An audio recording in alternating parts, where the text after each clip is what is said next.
we proudly present the Beatles.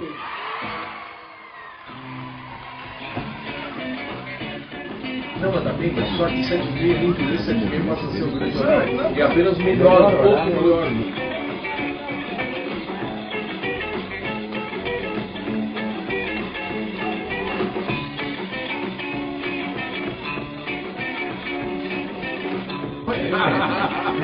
Não, Carrinha, tomara que não.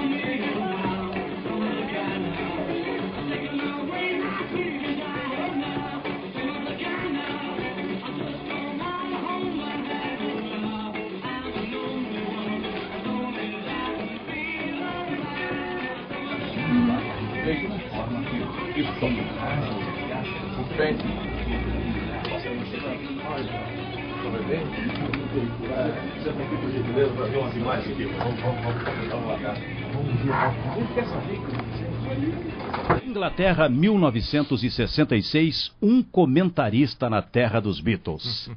Foi na Inglaterra, a terra dos Beatles, que a Copa do Mundo de 1966 aconteceu. Rui Carlos Osterman. E tu estavas lá, era a tua primeira Copa do Mundo. Era a primeira Copa.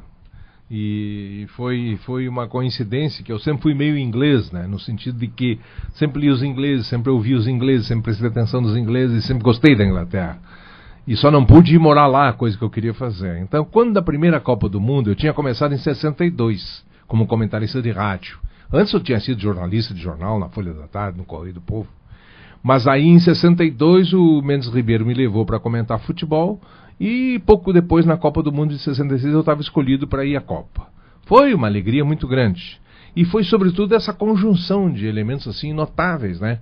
De como que resgatar toda a minha infância, toda a minha formação, todos os defeitos e as virtudes que eventualmente eu pudesse ter naquela época e colocar-me lá, em Heathrow, ou seja, no centro das coisas, na Inglaterra, em Londres. Pegar o trem e ir para Liverpool, por exemplo. Tudo isso é Inglaterra. É inesquecível. Agora, foi uma Copa dentro de campo que até serviu como experiência, lição para o Brasil para a Copa seguinte, por exemplo, 1970, porque aquela foi um verdadeiro desastre. Para dar uma ideia, o Brasil treinou numa cidade chamada Serra Negra, em São Paulo, com 44 jogadores. O Vicente Viola, o técnico, levou 44 jogadores. Aquilo foi um erro sobre outro erro e foi a responsabilidade extrema do Avalanche.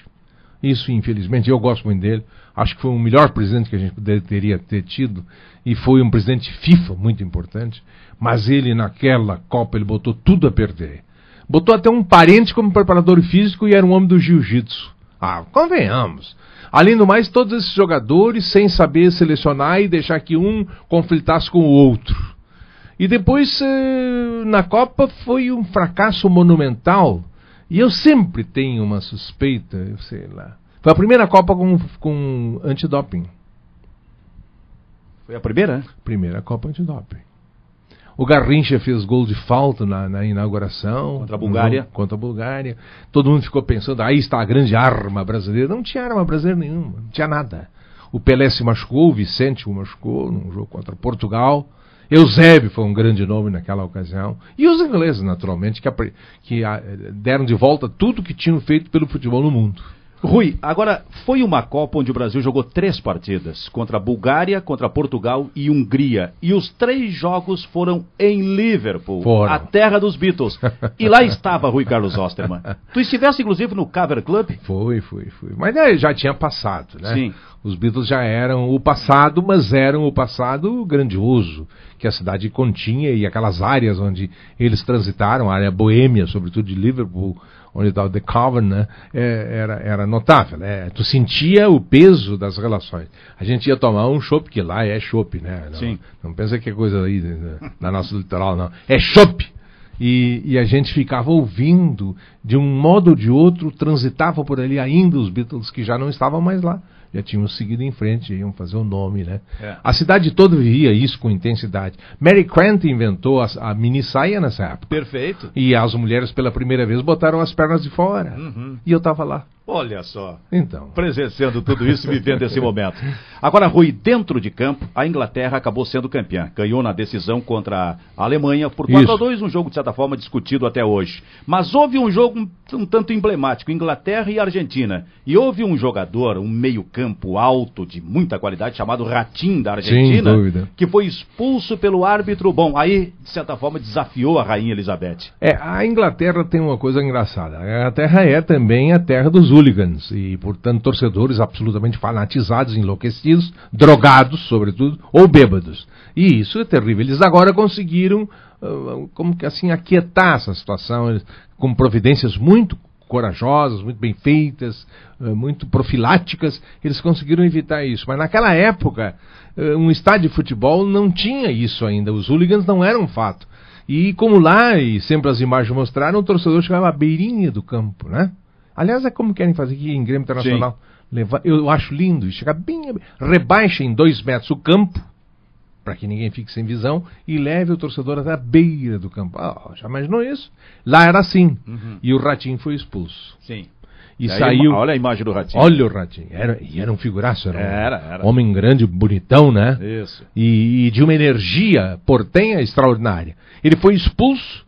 Ele meio que não aceitou a expulsão, como de resto era normal. Mas na saída ele foi como que ostensivamente enfrentando o torcedor que vaiava, as manifestações que vinham, tudo aquilo que estava no estádio, ele foi enfrentando. E aí, na direção onde estava a rainha, ele fez um gesto. Sim. Ai. E consta, eu confesso que eu não pude ver isso, sim, mas consta que lá na bandeirinha, onde se confundiu uma bandeira da Inglaterra com outras, ele também foi incisivo. Um portenho, não? Ratinho, jogador de meio campo da seleção da Argentina. Grande jogador, hein?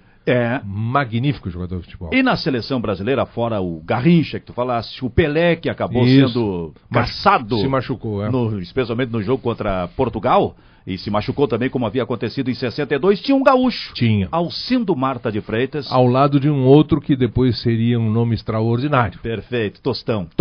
Os dois. Eles formavam a dupla e estavam cogitados de serem aproveitados como dupla titular. E chegaram a jogar. 2 partidas das 3 do Brasil. O Alcindo tinha 21 anos de idade. O Alcindo foi um magnífico jogador, vocês todos vão lembrar dele. Rui. Olha aí, magnífico jogador. Com a camiseta do Foi Grêmio. Meu amigo, um homem de São Leopoldo. Isso. Um homem de São Leopoldo. Uma bela figura e foi um centroavante de uma energia, de uma vitalidade e de uma inteligência para jogar futebol muito grande, não é? E nessa ocasião, por exemplo, nessa Copa, ele foi queimado. Como de resto o próprio Tostão foi queimado, toda aquela geração que vinha emergente e surgindo foi queimada pelos desatinos da seleção, né? Ali ele perdeu a grande chance e ainda se machucou feio. E jogou machucado, não pôde continuar. É verdade. Alcindo Marta de Freitas, centroavante do Grêmio, agora algumas imagens dele com a camiseta da seleção brasileira. Rui Carlos Osterman. Força, energia e técnica. Exatamente. Foi importante esse papo, Rui, porque a gente pôde relembrar alguma coisa, especialmente bastidores da Copa do Mundo de 1966. Afinal, na terra dos Beatles, estava um comentarista, Rui Carlos Osterman. Rui. E ele não se esquece disso. É verdade. Silvio, Obrigado, Rui. Um abraço. Eu acho que é muito importante a gente falar do passado do futebol, falar da experiência da gente, sobretudo se a gente tem respeito e tem orgulho da experiência passada. E foi isso que eu vim fazer com o Silvio. Eu vim conversar um pouquinho a respeito da minha primeira Copa do Mundo de 66. E confesso que, embora eu tenha sabido disfarçar, e acho que soube, eu até emocionado fiquei. Bom, o Rui é uma referência nacional. Eu fiz pela Gaúcha 4 Copas do Mundo, sempre com o Rui Carlos Osterman ao meu lado, para meu prazer, Rui. E senti ali o respeito que toda a imprensa nacional tinha e continua tendo pelo Rui Carlos Osterman. E poder registrar com o Rui a primeira Copa dele lá em 1966 é realmente um extraordinário momento para a gente que é profissional desse meio.